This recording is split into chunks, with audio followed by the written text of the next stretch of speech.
بسم اللہ الرحمن الرحیم۔ السلام علیکم۔ آج میں آپ سے شیئر کروں گی اردو کلاس 3 کے چیپٹر نمبر 3 جی تو سبق نمبر 3 ہے، جس کا نام ہے بے مثل ہے ذات رسول کریم صلی اللہ علیہ وآلہ وسلم کی۔ سب سے پہلے آتا ہے ہمارے پاس تلفظ سیکھیں، سستانے، اجنبی، منبر، سخاوت، صفات، صادق، مہار۔ ریڈنگ ہے، مدینہ منورہ میں کھجوریں کثرت سے پیدا ہوتی تھیں، ارد گرد سے لوگ کھجوریں خریدنے کے لیے یہاں آتے تھے۔ ایک مرتبہ کچھ لوگ کھجوریں خریدنے کے لیے مدینہ منورہ روانہ ہوئے۔ سفر کرتے کرتے وہ لوگ جب تھک گئے تو سستانے کے لیے مدینے سے باہر کچھ دیر کے لیے ٹھہر گئے۔ سستانے مطلب آرام کرنے کے لیے۔ اتنے میں وہاں ایک اجنبی شخص آیا۔ اس شخص نے مسافروں کے پاس ایک سرخ اونٹ دیکھ کر پوچھا کہ کیا یہ اونٹ آپ مجھے بیچو گے؟ مسافروں نے کہا کہ اگر وہ انہیں اتنی مقدار میں کھجوریں دیں تو وہ بدلے میں اسے اونٹ دے دیں گے۔ سودا طے ہونے کے بعد اس شخص نے اونٹ کی مہار پکڑی اور شہر کے اندر چلا گیا۔ اس شخص کے جانے کے بعد مسافروں کو خیال آیا کہ وہ تو اس آدمی کو جانتے ہی نہیں، اب اونٹ کی واپسی یا قیمت کی وصولی کے لیے کیا کریں؟ تھوڑی دیر گزری تو اس اجنبی شخص نے ایک آدمی کے ذریعے سے ڈھیر ساری کھجوریں بھجوا دیں، ساتھ ہی پیغام دیا کہ اپنے اونٹ کی قیمت کے برابر کھجوریں تول کر پوری کر لو اور باقی کھجوریں آپ کی دعوت کے لیے ہیں۔ مسافر اجنبی شخص کی دیانتداری اور سخاوت پر بے حد خوش ہوئے۔ وہ لوگ کھجوریں کھا کر جب مدینہ منورہ میں داخل ہوئے تو انہوں نے دیکھا کہ وہ اجنبی شخص مسجد کے منبر پر کھڑا خطبہ دے رہا ہے۔ معلوم ہوا کہ وہ اجنبی شخص اللہ تعالیٰ کے پیارے رسول حضرت محمد رسول اللہ صلی اللہ علیہ وآلہ وسلم ہیں۔ نبی کریم صلی اللہ علیہ وآلہ وسلم کی ذات میں بے پناہ خوبیاں تھیں، جن میں نمایاں خوبی دیانتداری تھی۔ آپ صلی اللہ علیہ وآلہ وسلم ہمیشہ سچ بولتے اور لوگوں کی امانتوں کی حفاظت کرتے۔ آپ صلی اللہ علیہ وآلہ وسلم کبھی ناپ تول میں کمی نہ کرتے۔ انہی خوبیوں کی وجہ سے مکہ مکرمہ کے لوگ آپ صلی اللہ علیہ وآلہ وسلم کو صادق اور امین کہہ کر پکارتے تھے۔ صادق کا مطلب سچا اور امین کا مطلب ہے امانت دار۔ آپ صلی اللہ علیہ وآلہ وسلم نے امانت داری کو ایمان کی ایک شرط قرار دیا اور فرمایا، جس میں امانت داری نہیں اس کا کوئی ایمان نہیں۔ ہمیں چاہیے کہ ہم نبی کریم صلی اللہ علیہ وآلہ وسلم کی تعلیمات پر عمل کریں تاکہ دنیا اور آخرت میں کامیاب ہو سکیں۔ جی تو ہم نے اس کہانی سے کیا سیکھا ہے؟ نبی کریم صلی اللہ علیہ وآلہ وسلم میں بے پناہ خوبیوں کے مالک تھے۔ مکہ مکرمہ کے لوگ آپ صلی اللہ علیہ وآلہ وسلم کو صادق اور امین کہتے تھے۔ نبی کریم صلی اللہ علیہ وآلہ وسلم نے دیانت داری کو ایمان کی ایک شرط قرار دیا۔ آپ صلی اللہ علیہ وآلہ وسلم کی تعلیمات پر عمل کر کے ہم دنیا اور آخرت میں کامیاب ہو سکتے ہیں۔ یہاں پر ہم سے پوچھا گیا ہے، ٹھہریں اور بتائیں امانت داری سے متعلق نبی کریم صلی اللہ علیہ وسلم نے کیا ارشاد فرمایا؟ دوسرا سوال پوچھا گیا ہے، ہم دنیا اور آخرت میں کامیابی کیسے حاصل کر سکتے ہیں؟ سوال، امانت داری سے متعلق نبی کریم صلی اللہ علیہ وسلم نے کیا ارشاد فرمایا؟ جواب ہے، امانت داری سے متعلق نبی کریم صلی اللہ علیہ وآلہ وسلم نے فرمایا، جس میں امانت داری نہیں اس کا کوئی ایمان نہیں۔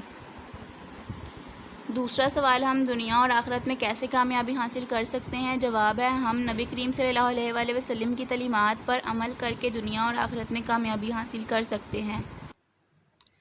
اس کے بعد جو ہم سے سوال کیا جاتا ہے وہ ہے پہلا سوال، دیے ہوئے الفاظ کے معنی سمجھیں۔ الفاظ معنی ہیں، اجنبی، ناواقف، انجان۔ سستانہ، آرام کرنا۔ منبر، وہ جگہ جہاں امام کھڑے ہو کر یا بیٹھ کر خطبہ دیتا ہے۔ امین، امانت دار، صادق، سچا۔ دوسرا سوال ہے، درست الفاظ چن کر خالی جگہ پر کریں۔ کھجوریں، خوبیاں، وصولی، خطبہ، داخل۔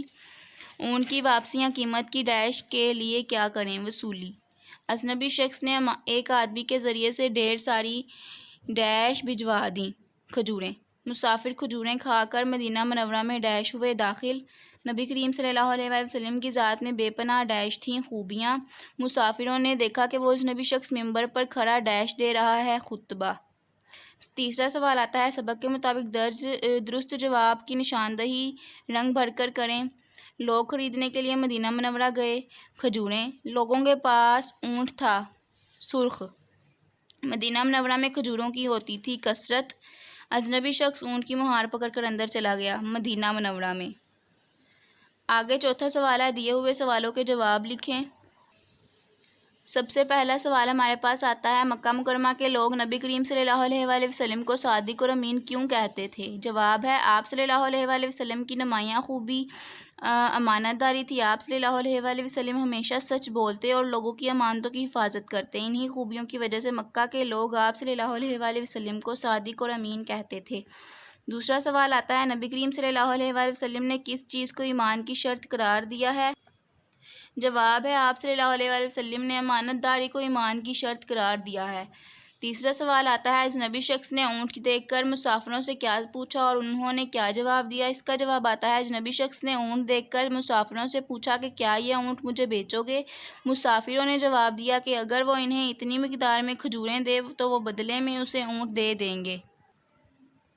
چوتھا سوال ہے، ممبر پر کھڑے ہو کر خطبہ دینے والے اجنبی شخص کون تھے؟ جواب ہے، ممبر پر کھڑے ہو کر خطبہ دینے والے اجنبی شخص ہمارے نبی حضرت محمد صلی اللہ علیہ وآلہ وسلم تھے۔ پانچواں اور آخری سوال ہے، دیانتداری کے 2 فوائد لکھیں۔ جواب ہے، پہلا، دیانتداری سے کاروبار میں برکت ہوتی ہے۔ دوسرا، دیانتداری میں دنیا اور آخرت دونوں کی کامیابی ہے۔ سوالوں کے بعد جو 5واں سوال ہمارے پاس آتا ہے، آپس میں بات چیت کریں اور بتائیں کہ ہم نبی کریم صلی اللہ علیہ وآلہ وسلم سے محبت کا اظہار کیسے کر سکتے ہیں؟ اس کا جواب ہے، ہم نبی کریم صلی اللہ علیہ وآلہ وسلم سے محبت کا اظہار اس طرح کر سکتے ہیں کہ ہم آپ صلی اللہ علیہ وآلہ وسلم کا ہر حکم مانیں اور آپ صلی اللہ علیہ وآلہ وسلم کے ہر حکم پر عمل کریں۔ 5ویں سوال کے بعد چھٹا سوال آتا ہے، دی ہوئی تصویروں کو غور سے دیکھ کر ان سے متعلق کہانی اپنے استاذہ سے سنیں اور کمرہ جماعت میں ساتھیوں کو سنائیں۔ یہ تصاویر ہیں نمبر 1، نمبر 2، نمبر 3 اور نمبر 4۔ ان چاروں تصویروں کو دیکھ کر ہم نے کہانی بتانی ہے۔ تو میں آپ کو کہانی بتاتی ہوں۔ ایک دفعہ کا ذکر ہے کہ ایک اجنبی شخص سڑک پر چل رہا تھا۔ سڑک پہ چونکہ بھیڑ نہیں تھی تو اچانک اس کا بٹوا زمین پر گر گیا۔ وہاں پر اچانک ایک ایماندار لڑکا آیا۔ اس نے بٹوا دیکھا اور اسے اٹھا لیا۔ وہ لڑکا اس اجنبی شخص کے پیچھے بھاگا اور اس کو اس کا بٹوا واپس لوٹا دیا۔ اجنبی شخص نے اس کا شکریہ ادا کیا اور وہ وہاں سے چلے گئے۔ 7واں سوال آتا ہے، خالی جگہ میں درست حروف لکھ کر الفاظ بنائیں اور ان پر اعراب لگائیں۔ حروف ہے صاد ہے تے، جس کا لفظ بنے گا صحت۔ صحت کے نیچے زیر ہے، صاد کے اوپر زبر اور شد ہے۔ آگے آئے گا امانت، آگے آئے گا صادق، تکمیل، مجموعہ، عزت۔ آگے آئے گا قواعد سیکھیں۔ استفہامیہ جملے ہیں، درج ذیل جملے غور سے پڑھیں۔ یہ قلم کس کا ہے؟ دروازے پر کون ہے؟ ان جملوں سے معلوم ہوتا ہے کہ یہ کوئی سوال پوچھا جا رہا ہے۔ ان جملوں میں کوئی بات یا سوال پوچھا گیا ہے۔ وہ جملے جن میں کوئی بات یا سوال پوچھا جائے استفہامیہ جملے کہلاتے ہیں۔ ان جملوں میں حروف استفہام کیا، کیوں، کہاں، کون، کب وغیرہ کا استعمال کیا جاتا ہے اور جملے کے آخر میں سوالیہ نشان لگایا جاتا ہے۔ آگے آتا ہے سوال نمبر 9، دیے ہوئے جملے پڑھیں اور مثال کے مطابق مذکر اسما کے مونث اور مونث اسما کے مذکر لکھ کر خالی جگہ پر کریں۔ مثال کے طور پر باورچی نے سبزی کاٹی اور باورچن نے کھانا پکایا۔ باورچی کے مونث آئے گا باورچن۔ یہاں پہ ملکہ مونث ہے، اس کا مذکر آئے گا بادشاہ۔ نواسے ہیں تو نواسی، مالی مالن۔ خادمہ مونث ہے تو اس کا مذکر آئے گا خادم۔ سوال نمبر 10 ہے، دیا ہوا واقعہ درست تلفظ اور روانی سے پڑھے، بعد ازاں اس کے اہم نکات کی روشنی میں اخلاقی نتیجہ اخذ کریں۔ نبی کریم صلی اللہ علیہ وآلہ وسلم بازار گئے۔ وہاں آپ صلی اللہ علیہ وآلہ وسلم نے ایک شخص کو دیکھا جو غلہ بیچ رہا تھا۔ آپ صلی اللہ علیہ وآلہ وسلم اس کے پاس تشریف لے گئے۔ اس کے سامنے غلے کا ڈھیر لگا ہوا تھا۔ آپ صلی اللہ علیہ وآلہ وسلم نے غلے کے ڈھیر میں ہاتھ ڈالا تو وہ گیلا محسوس ہوا۔ آپ صلی اللہ علیہ وآلہ وسلم نے اس شخص سے پوچھا کہ گیلا اندر سے گیلا کیوں ہے؟ اس شخص نے جواب دیا، اللہ کے رسول صلی اللہ علیہ وسلم بارش کی وجہ سے غلہ بھیگ گیا تھا۔ نبی کریم نے فرمایا کہ تم نے گیلا غلہ نیچے چھپا کر رکھنے کی بجائے باہر نکال کر اوپر کیوں نہ رکھا تاکہ خریدنے والے کو معلوم ہو جائے کہ یہ گیلا ہے؟ پھر آپ صلی اللہ علیہ وسلم نے فرمایا، جس نے دھوکہ دیا وہ ہم میں سے نہیں۔ اسی کے ساتھ ہماری ویڈیو آج کی ہوتی ہے دی اینڈ۔ آپ سے ملاقات ہوگی نیکسٹ ویڈیو میں، تب تک اللہ حافظ۔